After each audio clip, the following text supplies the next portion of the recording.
coast, South Padre Island. It's been a busy week weather-wise. That's all spreading now from your beaches like Orange Beach and over towards Perdido Key, and you'll see that around Destin and Panama City. So get ready for some busy weather there. Have some indoor plans as we look ahead to the forecast. Look at Friday. You know, another background threat is going to be that we've got that risk of rip currents ramping up too along the coastline, because as we get into this flow of moisture coming in, and the same reason we're going to get all the rain in the southeast, that onshore flow will pick up the surf and actually increase the rip current risk here too. So I bet there'll be some red flags flying across the south and east. Saturday's forecast, it's all about the rain in the southeast, and while it's hard to get rain for 5 days straight every single moment of every day, it's also going to be hard to predict exactly when you'll get into these dry times until really the day of. So I'm not saying you can't do anything outside, but you're going to have to be sort of nimble with your plans as we look ahead to the weekend. Saturday and Sunday, rain in the southeast, but by Sunday now, we're spreading more of the moisture into the mid-Atlantic and into the Midwest, and eventually that gets into the Northeast. Still ahead, watching the mighty Mississippi. I saw pictures from the outer gym. It looked like the bars were still hopping. So maybe they were just trying to clean out the beer, right? The refrigerators without power. It is one to, clean them out. All right, let's get you traveling today. If you are heading out this morning, we got some low clouds and rain in the Northeast, so keeping an eye on all the airports there. We also have a large area with showers and storms.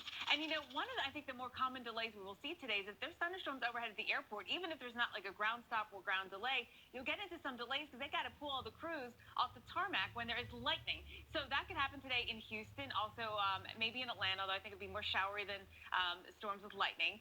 New Orleans, though, we've got thunderstorms in the forecast. Jackson, Mobile, Birmingham, Nashville all have the chance for thunderstorms. But looks good in Chicago and eventually looks better in New York City, although we have, again, those low clouds this morning. Let me talk more about what's happening here in the Northeast, because we don't have a lot of active weather, but just enough to start our day on a bad note here with rain. It is raining right now in Boston. I-95 is wet here in eastern Mass and also up here in the parts of Maine as well. But it's really just this morning, and there's not even a lot of rain, but we just have some. Most of it's offshore. Very light rain right now in Boston, a little steadier in your kids. Want to make sure you can stay safe. Joining us in studio is Dr. Marshall Shepard, host of the Weather Geeks podcast.